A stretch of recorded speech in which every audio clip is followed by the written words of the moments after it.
Pokemon may not be the craze it once was, but there are still a lot of fans of the series out there.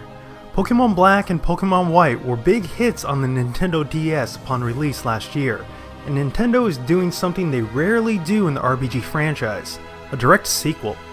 Details on Pokemon Black version 2 and Pokemon White version 2 are scarce, but the follow-ups will land on the DS in the fall.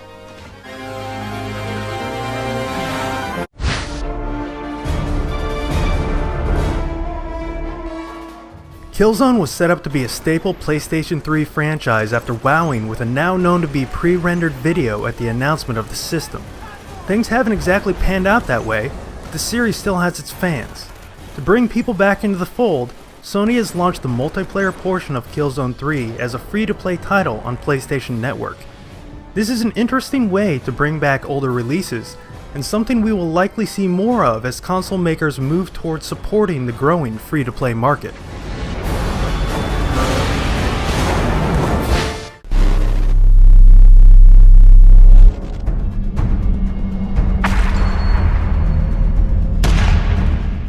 Mech games have not been in vogue for nearly a decade, but when early videos of Hawken popped up last year, interests were piqued. More details have since been revealed, notably that the game will be free to play, and gamers aren't the only ones interested in the title. Hawken has now received $10 million in funding to finish development, and is on track for a December release, with a beta set to begin later this year.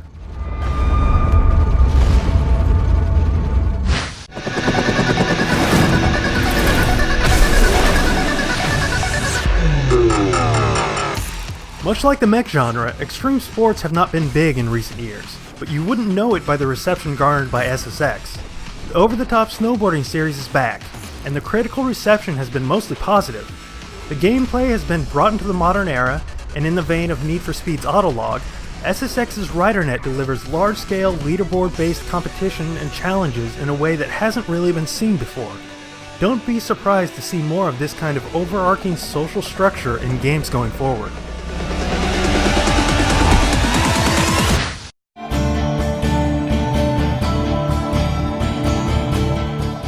With the release of Assassin's Creed Revelations last year, many were growing tired of the annualized franchise's focus on European locales and protagonist, Ezio.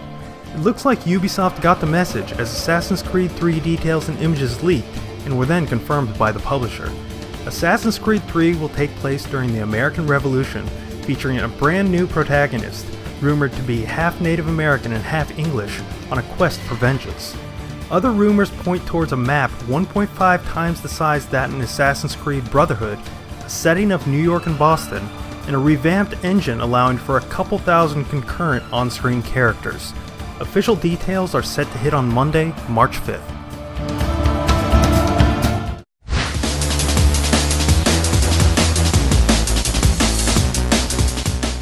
Marcus Passion, also known as Notch, may not be at the helm of Minecraft's development anymore, but that doesn't mean the updates have slowed. Minecraft 1.2 is now available, and it introduces a slew of new features including a doubled world height, random loot drops from enemies, new items and blocks, revamped mob artificial intelligence, and much more.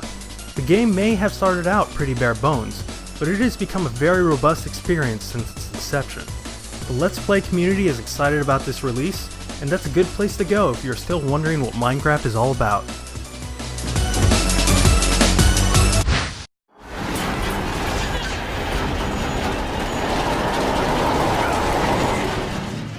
It's hard to believe that it's been almost 5 years since the original BioShock introduced us to the dystopian world of Rapture.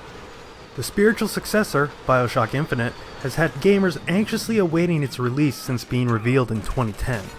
Irrational Games is now confident that the game will be ready this year, and has announced that players will finally be able to experience Booker DeWitt's adventure in the skybound city of Columbia on October 16th in the US and October 19th everywhere else.